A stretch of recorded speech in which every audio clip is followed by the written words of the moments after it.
कुछ सच ऐसे होते हैं जो मंदिर में नहीं, श्मशान में दिखाई देते हैं। और कुछ मोती ऐसे होते हैं जो राख के सिवा कहीं नहीं मिलते। आप देख रहे हैं डिवाइन डाइव, जहां हर कहानी एक मौन प्रश्न की तरह आती है और भीतर उतरती है उत्तर की तरह। आज हम सुनते हैं राख में मोती, एक युवक की कथा जो एक अंतिम संस्कार में जाकर पहली बार अपने जीवन की शुरुआत देखता है।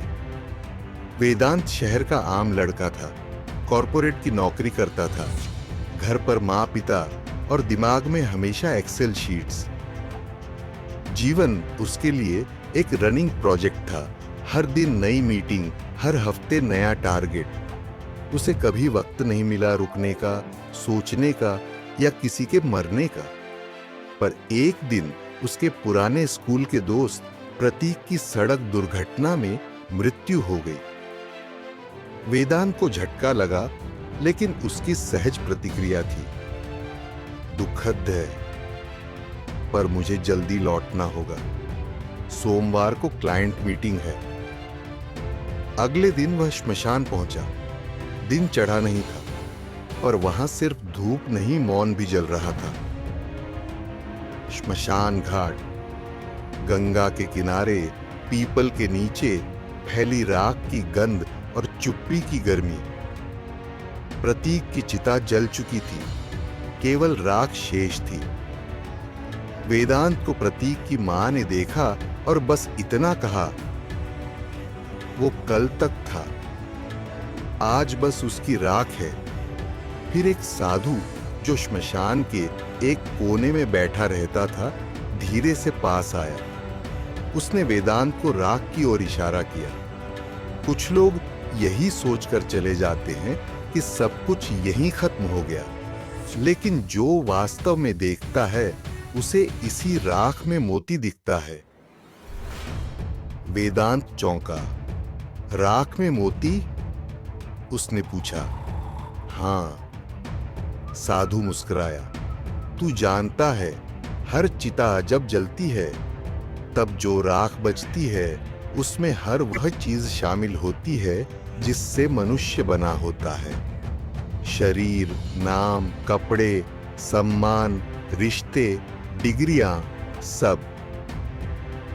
सब जल जाता है। तो फिर बचता क्या है? वेदांत ने पूछा। बस वो, साधु ने इशारा किया, जो राख में नहीं जलता। साधु धीरे धीरे उठकर गया और चिता की ठंडी हो चुकी राख में से कुछ खुरचकर एक काले रंग की मोती जैसी वस्तु निकाल लाया। ये क्या है? वेदांत ने पूछा। हड्डी का अवशेष नहीं, साधु बोला, ये प्रतीक का वो हिस्सा है जो मिटा नहीं। याद, प्रेम और वो क्षण जब उसने दूसरों के लिए खुद को त्यागा, वो सब इस मोती में बस गया है। वेदांत का चेहरा बदलने लगा। उसे याद आया, प्रतीक कॉलेज में सबसे शांत था, कभी बहस नहीं करता, सबकी मदद करता।